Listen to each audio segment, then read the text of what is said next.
Hi, everybody. I'm here with Dr. Angelica. It was amazing how we met a few weeks ago. I will let her tell the story. She's a beautiful lady, very intelligent and knowledgeable about body. And tell us what you do, Angelica. Yes, thank you so much, Coach Elle. I'm so honored to be here with you and also very grateful for our meeting just a few weeks ago, but it was almost like divine will. You can call it whatever you want. But what I do is I'm a doctor of physical therapy by trade, and I've actually pivoted into what's called integrative health optimization coaching. The reason why is because in my practice of working with so many patients through purely the physical health lens, I realized it wasn't enough. As I started digging deeper and deeper of individuals experiencing chronic aches and pains, I was learning that these people also needed support in the emotional health, the way that they were nourishing their bodies, their relationship to self, which I know is a lot of what you work on. So I really resonate deeply with that Yeah. because in that work, it's really where the healing lies. And that's ultimately what's led me to the work that I do today.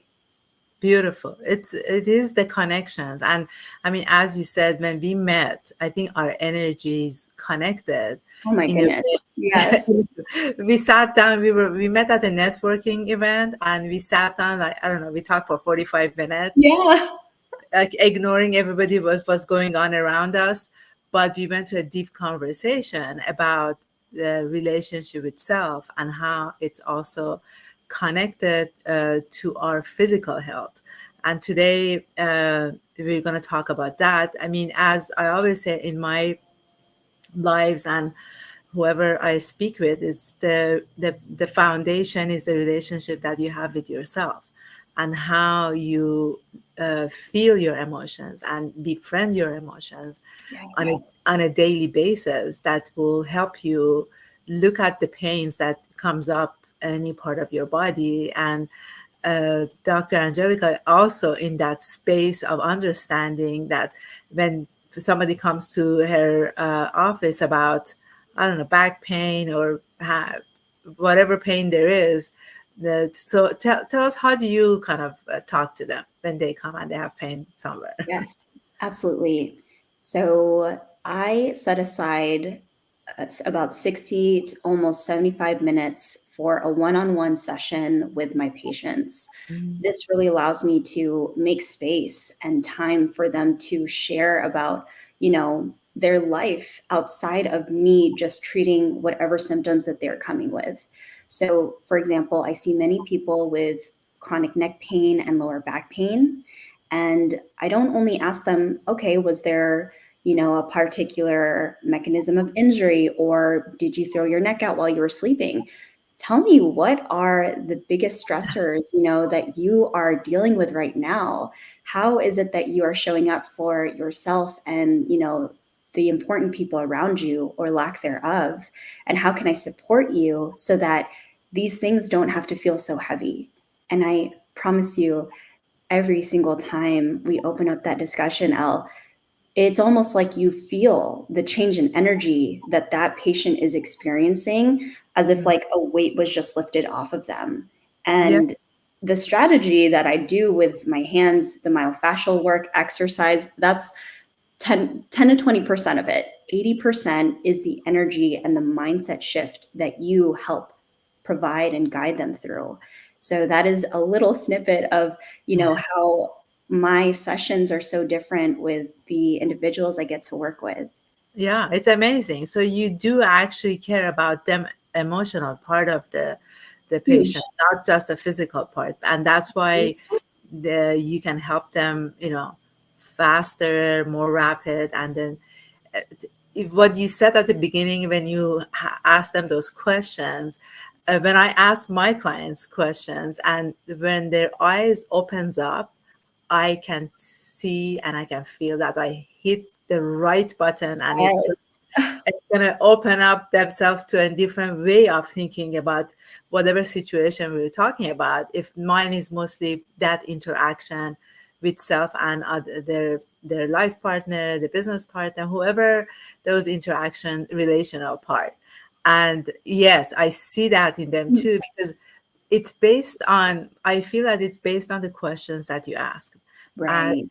it's the I give them a questionnaire before I meet with them, a Mm. couple of simple questions about the relationship and where they are in life.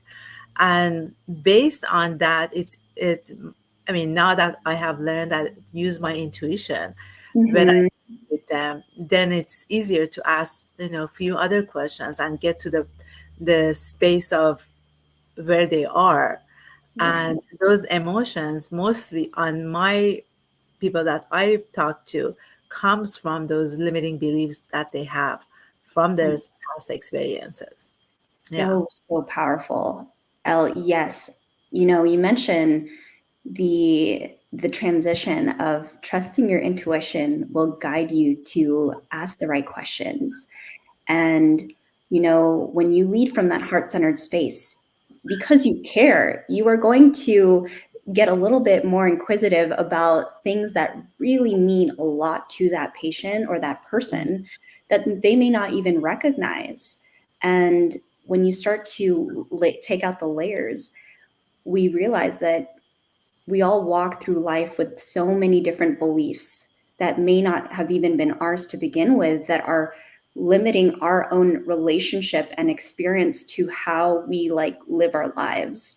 Ex- And you and I feel like what really brought us together is, regardless of the different nuances of coaching styles we do, on the inside we hold very similar containers, and it's really exact, beautiful.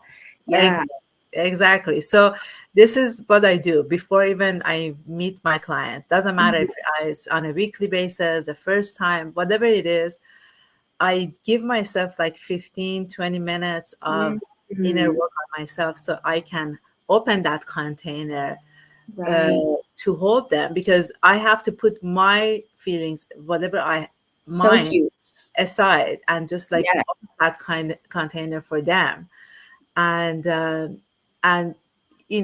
9 out of 10 times, without me asking anything, at the end they will tell me that they felt that I am really totally listening to them. They felt held, and that's my intention, because Mhm. emotional part of it, a lot of us have been with situation or brought up in a space that we didn't feel heard or seen. Mhm. I make sure that I'm 100% there or more, Oh, that is and so beautiful. listening to them, and yeah, and I make sure that they can feel it.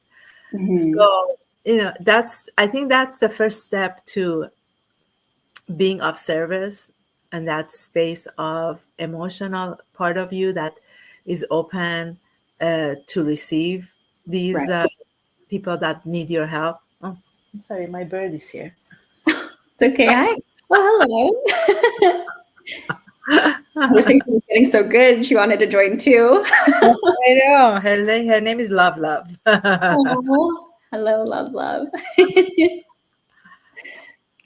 But no, I mean, thank you for sharing that. That's a similar practice I've been learning more and more, is so pivotal, of setting aside blocks of time, whether it's a few minutes or the 10 to 15 minutes right before, getting into another patient session, Mhm. because we're human at the same time. So inevitably we hold so many different things from outside of these walls that are on here, but it takes some time to us to drop into our bodies and hold that pure channel of, allowing whatever needs to come in that's for that person. The work Yeah, we do, it's not about us anymore. It's for whoever exactly. is out in Yeah. front of us. So I completely agree with you.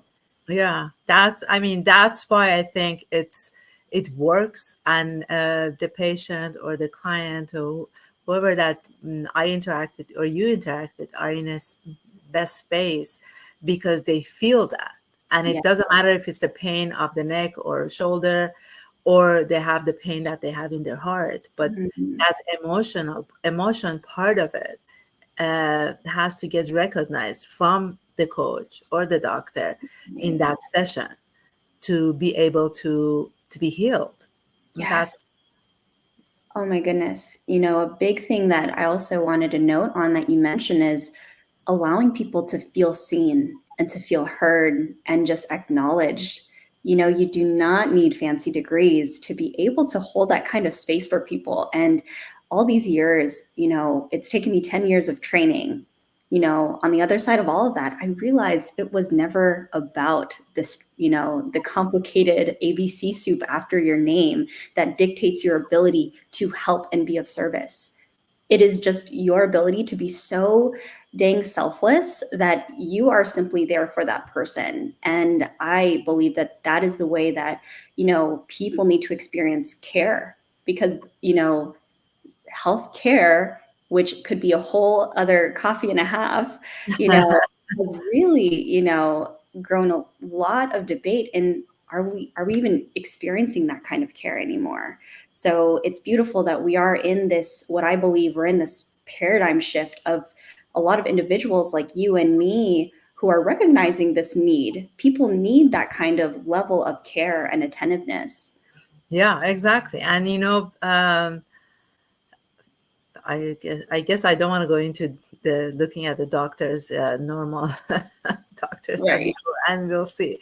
But sometimes you have to sit there for an hour or so, and I understand the busyness of the that they see the patients. But sometimes I feel that when they walk into the door, they're not there with me. Mm-hmm. So I decided that I'm gonna be a different way of being with my clients, to be there Yes. with them emotionally, open to receive and understand and see where they are. Mm-hmm. Um, so any examples that you have about your clients that kind of mm, they change their behavior or the pain based on those emotional points that you spoke with them at the beginning or in the middle or whenever you did? No, absolutely. One experience that jumps to me is a patient of mine who initially came in primarily for chronic neck pain. So this patient was actually scheduled to get surgery. Had two different providers already referring him for neck surgery. So he was like, I really don't want it. Could you help me? And I was like, let me do whatever I can to support you in and see what needs to be done. So, long story short, within 3 to 4 weeks, I got him out of pain that he was experiencing for at least 3 years at that point. And Wow. he didn't need the surgery anymore. And that wasn't the only thing. So, what I was as I was continuing to work with him, I noticed that there were more layers to this chronic muscle tension that he was not only experiencing in his neck, but generally throughout his entire body. And as I created more time and space to dig deeper into the other emotional aspects of what he was needing support in, there was this emotional breakthrough where he was realizing that he needed to create more boundaries, emotional boundaries around a lot of the people he really cared about. But Mm. it was coming from a place of no longer pouring into himself. So he was always overexerting into the world around him that he always felt depleted. And on a Wow. physiological sense, how that impacts the body is it puts a physiological strain on your muscles, on your heart. It predisposes you to, chronic conditions of hypertension and blood sugar dysregulation. So to say that emotions do not impact our physical well-being is an outdated paradigm, and I will say that to the day I die. So that is, Yeah. truly, one of the most powerful experiences that I've had the opportunity of cultivating for this patient. Beautiful. Yes. You talked about boundaries. I mean, I love that word. And the That's way that we interact with people and put huge.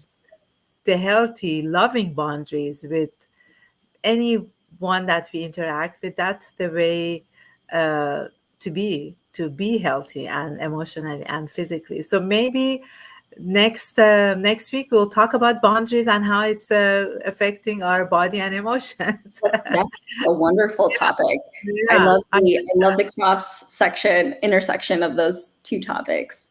yeah, and if anybody has any questions, I put Dr. Angelica's email and website on the bottom of this post. You can reach out to her or reach out to me if you like us to talk about any other subject that you're interested that has anything to do with relationship itself or the body. Then we'd be happy to. But I guess as of now, we're going to talk about boundaries for next week. Thank you so Perfect. much, Dr. Angelica, for coming Thank in. you. And we'll see you next Thursday at 12:30 p.m. Pacific time again. Thank you. Thank you, Coach Elle.